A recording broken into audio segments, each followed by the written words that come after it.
All right, so just a little explanation about the Insta 360. So this is a version X4. Little side button right here. Push it once, it comes on. Normally I'm recording 4K 60 frames per second. And so the way it works is there's two lenses, one on each side. Each one of them is 180 degree wide angle lens, one on each side. And then it's stitched automatically within the camera itself. So everything that records, it sees 180 degrees in both directions. So even though I'm not moving the camera, I can actually move on the screen, and I also can move it in post-production when you do it in the app of their own, which is Insta 360, and it's also powered by AI. So it's really, really easy to edit. So it's constantly recording all the way around it, top and bottom. Top, bottom. Spherical, except it's programmed to, if you've got it on your pole, it's programmed out to eliminate the pole. Eliminate the pole altogether. Yeah. Yep. So the further, when you're using the pole, the further you up in the, away from the subject that's attached to, you get a wider visibility around the object that it's attached to, but it completely eliminates the actual stick or the point of contact between the subject that it's attached to and the lens itself or the camera itself. So everything else is visible except the actual point of contact, how it's mounted. So once you've recorded, then you've got to do all your editing and everything on the phone app. Yeah, you do it on the phone app, on their Insta 360 app that they provide. And that's when, during the editing, you can choose what direction, what view that you have. And if you don't like it, you can go back and re-edit it and do another one with looking. You can do one looking forward, and you can come back and do one looking backward, whatever you want. Yep. Or you can also reverse it and forward it, and then you can edit both sections in the same edit portion of the video. Yeah. Okay. Pretty cool. Yep. It's definitely a neat little thing. They had the versions that we've been talking about these cameras for years, and the early versions, they had glitches, they had overheating issues, they had different aspects of the camera. They weren't as good as they are now. The version 3 had issues. Version 4, they seem like they've actually found a good way to eliminate those problems within the software and the app itself. And then the version 5 is even better. But the camera, this particular camera itself, the battery is pretty significant. I think it's a 2700 milliamp lithium ion, and I think you get hour and a half or about an hour and a half recording time, and you can record at 4K or 8K, which is pretty awesome resolution, especially at 360 degrees. So on this one, you've just adapted a GoPro mount with epoxy. Yep. And then over here on your carbon cub, you want a little more sophisticated. He's actually got an all-thread rod that goes all the way down through the fuselage. It's anchored to the bottom of the fuselage. And then he's got, this is the pole that comes with an Insta 360 that's extendable. So when I use it to fly and record from this one, just hold it down and you can extend it 4 feet.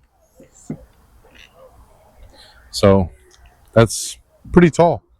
Yeah. But again, it's like what we were explaining, this pole doesn't exist in the air.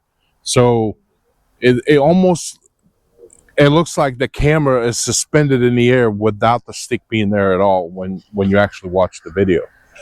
Yeah, you can see the stick disappears, but if you watch some of the videos, if you see a shadow of the plane, yeah. you will see the You shadow. see the shadow of the stick as well. Yep. It's pretty neat. On this particular one, just how elaborate that I made this mount, I have flown, and he's probably seen it on the YouTube and on the Facebook videos that I posted. I have flown it with full stick extended like this, but with this such a big wingspan of this plane, it does not bother it at all. This thing is, it's pretty sturdy. I mean, it does wobble a little, but that you do have image stabilization. in this camera is so good that you really do not need to do any kind of editing to stabilize that image. No matter how much that thing is wobbling, it looks awesome. It looks really awesome. So I just connected my phone directly to the camera. So here's the camera right there. Here's the camera sitting right next to her, and I can actually manipulate the image 360 degrees vertical. So you can see that you can see in his camera that he's recording with that the stick is not really there. Here am I moving, and I'm touching the stick right there, but the camera shows it like it's not there. So if I zoom in, I can actually zoom in right there on the, and the stick's still not there. My hand is rubbed around it. Yep. Go vertical, 360 degrees. Bottom, go all the way around. Make the earth spin. Yeah, you can zoom all the way out and get a.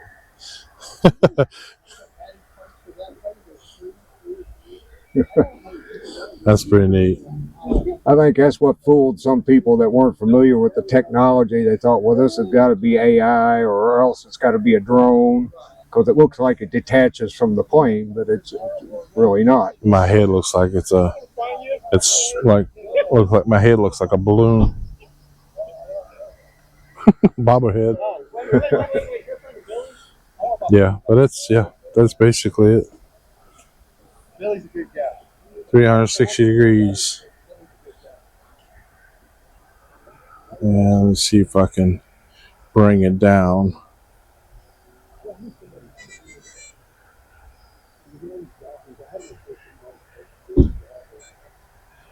Go around it. So here's my hand holding the stick. But you can't see the stick at all. The lighting out here is getting dark. Yeah. But here I'm holding the actual, what they call an invisible stick, but the stick's really not there.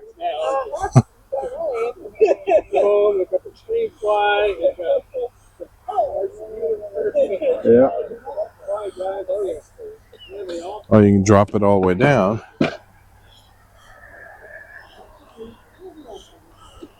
And that's what it looks like.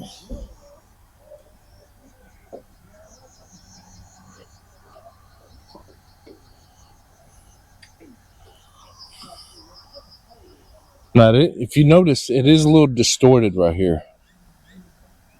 So it splits an image.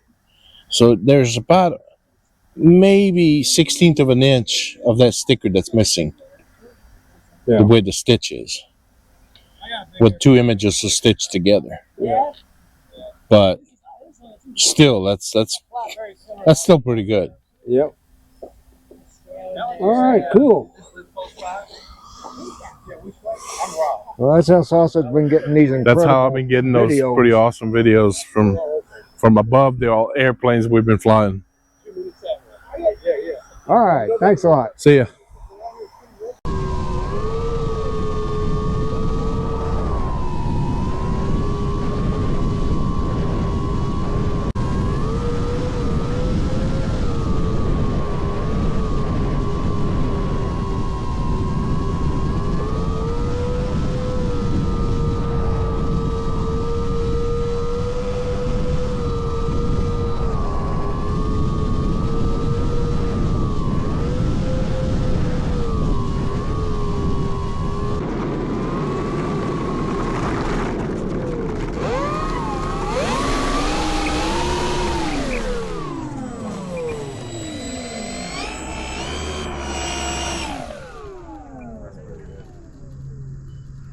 That should be some good video.